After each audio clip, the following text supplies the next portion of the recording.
இந்தியாவின் number 1 masala brand ஆச்சி மசாலா வழங்கும் மணிச் செய்திகள். இணைந்து வழங்குபவர்கள் அரசன் சோப். ரொம்ப ரொம்ப நல்ல சோப்.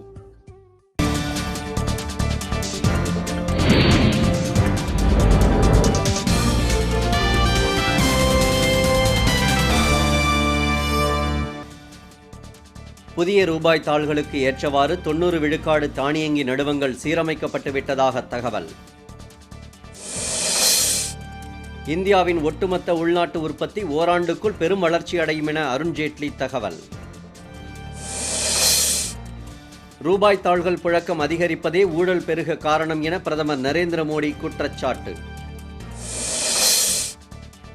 புகழுக்கான அரசியலில் பிரதமர் நரேந்திர மோடி ஈடுபட்டிருப்பதாக ராகுல் காந்தி சாடல். SRM பல்கலைக்கழக மாணவர் சேர்க்கை குறித்து விசாரணை நடத்த மருத்துவர் ராமதாஸ் வலியுறுத்தல்.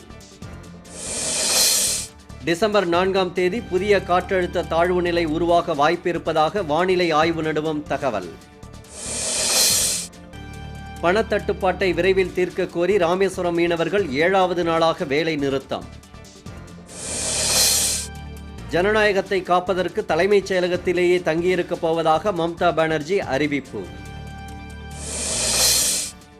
அமைதி பேச்சுவார்த்தை நடத்த வருமாறு தாங்கள் பிச்சை எடுக்கவில்லை என பாகிஸ்தான் அடாவடி கருத்து. ஜல்லிக்கட்டு மீதான தடையை நீக்க நடுவண் அரசை அறிவுறுத்துமாறு தமிழக ஆளுநரிடம் வைகோ வலியுறுத்தல். இந்தியாவின் நம்பர் 1 மசாலா பிராண்ட் ஆச்சி மசாலா வழங்கிய மணிச் செய்திகள். இணைந்து வழங்கியவர்கள் அரசன் சோப். ரொம்ப ரொம்ப நல்ல சோப்.